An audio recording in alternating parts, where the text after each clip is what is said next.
El otro día me hicieron un par de preguntas y una de ellas la voy a responder ahora. Esa pregunta fue, ¿cuáles son los principales errores que podemos cometer en las ventas? Y hoy quiero desarrollar un poco este tema con 4 puntos. Los principales 4 errores que considero que se pueden cometer. El primer error es muy sencillo. En el momento de planificación de tu negocio, planificación de la venta, de lo que vas a vender, de cómo vas a ofrecerle el producto, el servicio del negocio a los prospectos, en el momento de prospectar, muchas personas no crean un avatar. ¿Qué es un avatar? Un avatar sencillamente es el perfil del cliente ideal, el prototipo de cliente. ¿Tú lo estás haciendo? Bueno, si tú no lo haces, estás perdiendo oportunidades, estás desperdiciando recursos, desperdiciando esfuerzo de tu parte y posiblemente te vayas a frustrar porque vas a tener entrevistas, vas a ofrecer lo que vendes a personas que no les interesan. Crear el avatar no necesariamente te va a asegurar de que todas las personas a las que le vayas a ofrecer le va a interesar esto, lo que tú vendes. Pero sí te va a acercar a ese nicho de mercado, a esa cantidad de personas que coinciden, que aspiran, que necesitan lo que tú estás vendiendo. ¿Cómo prospectar? Y ahí viene algo interesante. Si no podemos prospectar nosotros si no tenemos un avatar, ese cliente ideal, ese prototipo. ¿Cómo lo vamos a hacer? Sencillamente, pasos muy sencillos. Pensar, ¿quién sería la persona que te compraría lo que tú vendes? ¿Cuántos años tendría? ¿De 30 a 40? ¿De 20 a 30? En fin, ¿de qué sexo? ¿Cuáles son sus miedos? ¿Cuáles son sus deseos? ¿Cuáles son sus posibilidades? ¿De qué clase social es? Todo esto te va a permitir perfilar el prototipo de cliente ideal. Y cuando tú lo hagas y no lo haces, cuando lo hagas, vas a tener mejores resultados, porque posiblemente estás teniendo entrevistas, estás presentando lo que querés vender a personas que no califican. Bien, el principal error para mí, en primera instancia, puede ser no haber creado el avatar. Ese es el primero. El segundo error es el de vender características. Vender la descripción de tu producto, de tu servicio o de tu negocio. Es como vender el manual de un producto electrónico. Y en realidad sabemos que las personas no compran características. No, compran beneficios, compran ventajas. Sí tenés que plantearle las características, pero no podés venderlas, porque no es eso lo que la gente compra. Entonces, me gustaría que evaluaras si en definitiva estás vendiendo características. Si tu speech se basa sencillamente en las características de lo que vendés. Mira, para que tengas algo más claro, Robert Cialdini, muy conocido en el medio del marketing, una eminencia, ha escrito libros espectaculares. Uno es el libro Influencia, que si no lo leíste, te sugiero que lo puedas leer. En ese libro, que es el manual del marketing moderno, por decirlo de alguna forma, algunos van a estar de acuerdo, otros no. Yo pienso que sí, porque en definitiva todo el marketing hoy está basado en esos principios que Cialdini habla en ese libro, el libro Influencia. Él habla sobre 6 leyes de influencia. Y también dice que existen muchísimas más. Él se detiene en esas 6 leyes. Tú puedes haber escuchado como leyes de influencia, como gatillos mentales, como disparadores emocionales, en fin. Pero, por ejemplo, te habla de la reciprocidad, que es una de las leyes de la influencia, que genera un cierto compromiso de parte del cliente o del prospecto. A mí me ha pasado, por ejemplo, acá en Uruguay, los mozos que decimos nosotros, el mesero, la mesera, no tiene la propina incluida, como en algún otro país sí lo tiene cuando vas a pagar la cuenta, y eso queda a criterio del consumidor, de la persona que consumió. existe una estrategia muy interesante y muy efectiva de parte de los meseros que cuando estás almorzando, cenando con tu familia y pedís la cuenta, vienen y le traen un chocolate a cada niño. Y eso te genera reciprocidad, o sea, te sentís de alguna forma comprometido en devolverle esa buena acción y lo hacemos muchas veces con la propina. Bien, entonces la reciprocidad en el marketing digital, por ejemplo, es cuando te dan más valor, mucho más valor del que vos pagás y vos te sentís comprometido con eso. ¿Se entiende el concepto? Por ejemplo, la autoridad, nosotros nos sentimos cierta admiración por las personas que tienen autoridad, que tienen investidura y nos genera más confianza. Pensá en un policía, pensá en el presidente de la República, en fin. Eso genera mucho más confianza. Otra cosa que me gustaría tocar sería la escasez, muy utilizado en diferentes medios que se utiliza el marketing. La escasez, la promoción que tiene fecha de vencimiento, que se va a terminar enseguida. Ya escuchaste eso, ¿verdad? Y eso te genera de alguna forma, si tenés cierto interés, esa necesidad de apresurar la compra.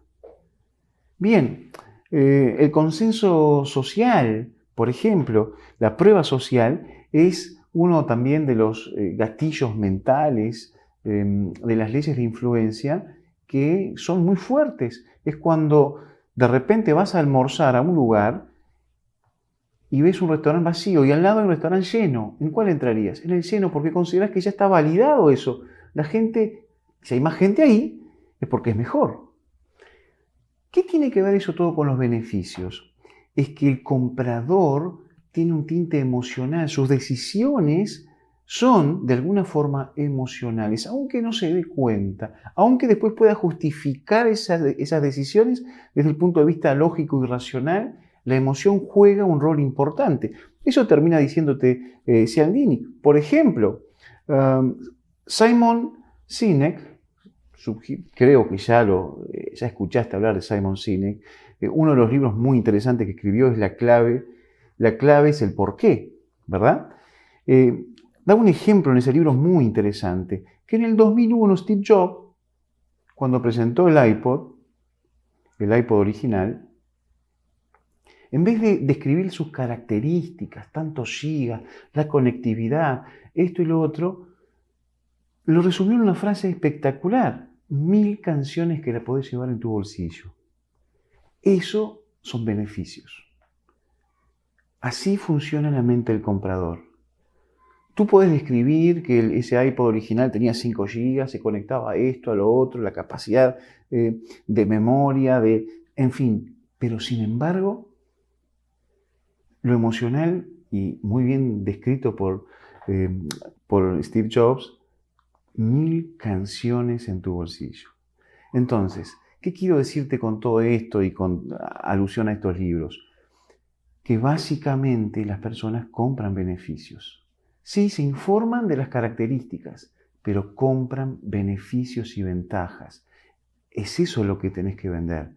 Tenés que armar tu speech, tenés que crear tu presentación, aunque menciones las características obviamente, pero enfocadas en los beneficios y en las ventajas. Bien, este sería el segundo error, vender características. Así que el primero sería no crear el avatar, no crear el prototipo de cliente, perfilar el cliente. El segundo, ¿cuál sería? Sería este, que tiene que ver con vender características. El tercero tiene que ver con algo que el cliente es lo primero que compra. Los clientes lo primero que compran no son tus productos, no es tu servicio, no es lo que vendes.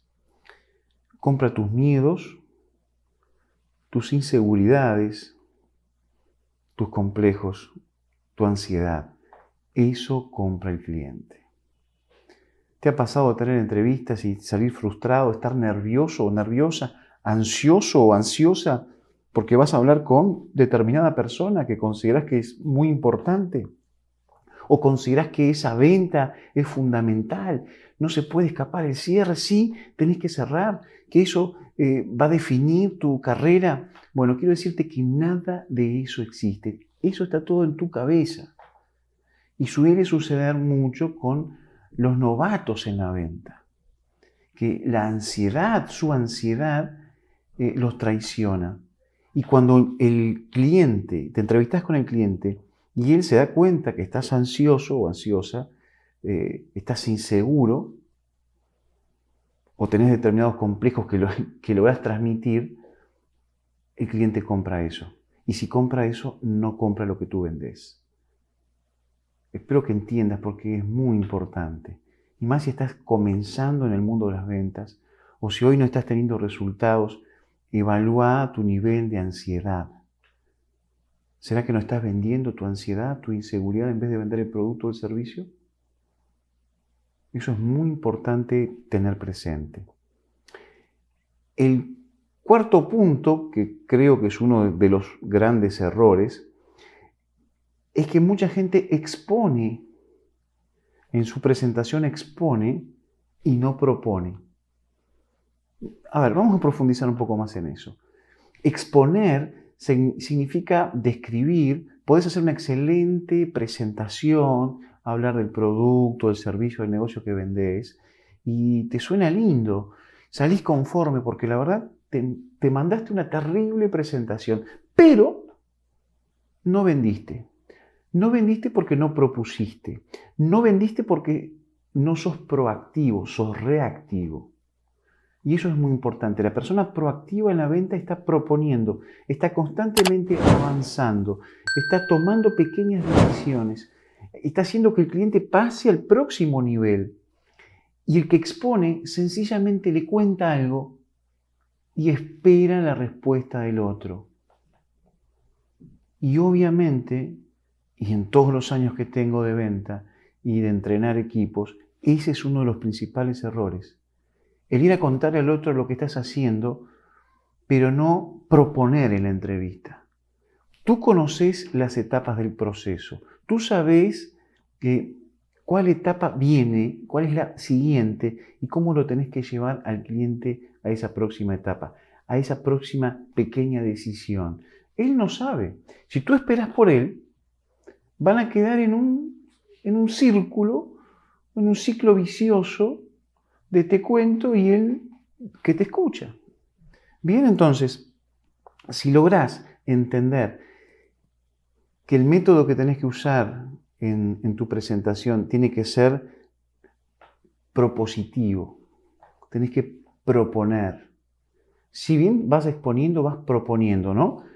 Nos vamos comprometiendo cada vez un poquito más, pequeñas decisiones, conduciéndolos con preguntas para que pueda tomar la gran decisión más adelante. Pero tiene que seguir pasando las etapas, cruzando una etapa a la otra. No puede el cliente o la venta en sí nunca va a salir si el cliente no sale del mismo lugar de solo escuchar lo que les estás contando. Básicamente para mí estos son las 4 cosas que no podríamos hacer en la venta. No podemos exponer, tenemos que proponer. O sea, tenemos que ser proactivos en vez de reactivos. No tenemos que vender nuestros miedos, nuestras ansiedades y nuestras inseguridades, porque es eso lo que compra el cliente. Por otro lado, dejemos de vender características y empecemos a vender beneficios, empecemos a vender ventajas. Seamos un poco más emocionales en el momento de vender. Bien, recuerden, el iPod no es un aparato en el cual se acumulan músicas, sino que son 1000 músicas en tu bolsillo. Y por otro lado, recuerda poder crear tu cliente ideal. Si esto te gustó, déjame un like, suscríbete al canal, marca la campanilla.